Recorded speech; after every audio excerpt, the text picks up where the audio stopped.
Assalamualaikum warahmatullahi wabarakatuh.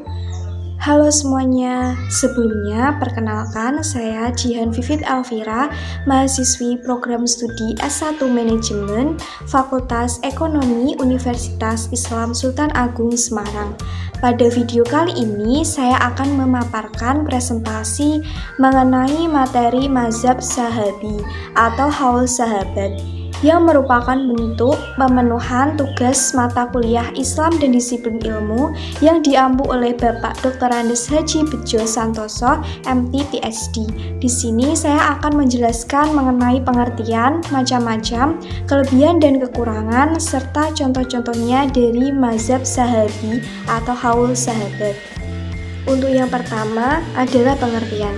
Yang dimaksud dengan mazhab Sahabi ialah pendapat sahabat Rasulullah SAW tentang suatu kasus di mana hukumnya tidak dijelaskan secara tegas dalam Al-Quran dan As-Sunnah Rasulullah. Mazhab Sahabi berbeda dengan ijma Sahabi. Dalam kedudukannya sebagai dalil syara, mazhab Sahabi masih banyak diperselisihkan dan sifatnya ada yang logis dan tidak sedang ijma Sahabi kehujahannya yang diterima oleh semua pihak. Macam-macam mazhab Sahabi. Yang pertama, perkataan sahabat terhadap hal-hal yang tidak termasuk objek ijtihad. Yang kedua, perkataan sahabat yang disepakati oleh sahabat yang lain. Ketiga, perkataan sahabat yang tersebar di antara para sahabat yang lainnya yang tidak diketahui ada sahabat yang mengingkarinya atau menolaknya. Serta yang keempat, perkataan sahabat yang berasal dari pendapatnya atau ijtihadnya sendiri. Adapun Dr. Muhammad Sulaiman Abdullah Al-Ashraq mengenai macam-macam mazhab Sahabi. Yang pertama, perkataan khulafa Ar-Rasyidin. Dalam sebuah permasalahan, dalam hal ini para ulama sepakat untuk menjadikannya hujah.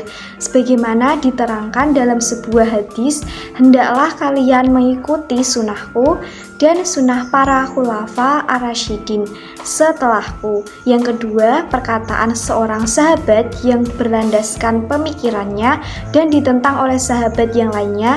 Dalam hal ini, sebagian ulama berpendapat bahwa perkataan sahabat ini tidak bisa dijadikan hujah. Akan tetapi, sebagian ulama lainnya dari kalangan ushuliyin dan fuhaha mengharuskan untuk mengambil perkataan satu sahabat. Kelebihan dan kekurangan dari mazhab Sahabi atau haul sahabat. Kelebihan dijelaskan oleh Syekh Muhammad Abu Zahra Zumur. Ulama mengikuti dan mengambil mazhab sahabat sebagai hujah dalam istinbat hukum, terutama imam mazhab yang empat, yaitu Imam Maliki, Imam Hanafi, Imam Syafi'i, dan Imam Hanbali. Kekurangan, tidak semua ulama sepakat untuk mengambil dan mengikuti mazhab sahabat sebagai hujah dalam menetapkan suatu hukum. Untuk contoh-contohnya dari mazhab Sahabi, yaitu yang pertama pada zaman Rasulullah SAW, bila seseorang menjatuhkan talak 3 secara sekaligus, lalu dia mengaku niatnya hanya talak 1, maka dihitung hanya 1 talak.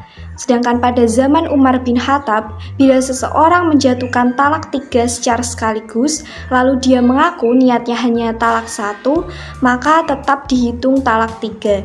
Dan yang kedua, pada zaman Rasulullah SAW, azan untuk sholat Jumat itu hanya dilakukan sekali.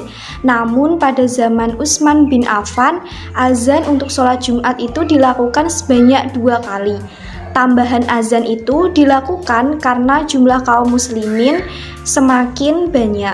Yang ketiga, para sahabat menyamakan hukum kijang dengan kambing, yang secara kasat mata memang mirip dengan kambing. Karena sama dengan kambing, maka kita juga boleh melaksanakan akikah dan kurban dengan menggunakan seekor kijang. Yang keempat, pengumpulan dan pencatatan Al-Quran oleh Abu Bakar atas usul Umar bin Khattab. Setelah beberapa penghafal Al-Quran, banyak yang syahid di medan perang. Yang kelima, ketika Umar bin Khattab membahas tentang orang yang terbunuh dan pembunuhan itu dilakukan lebih dari 1 orang, maka semua pelaku pembunuhan itu dikenai hishak.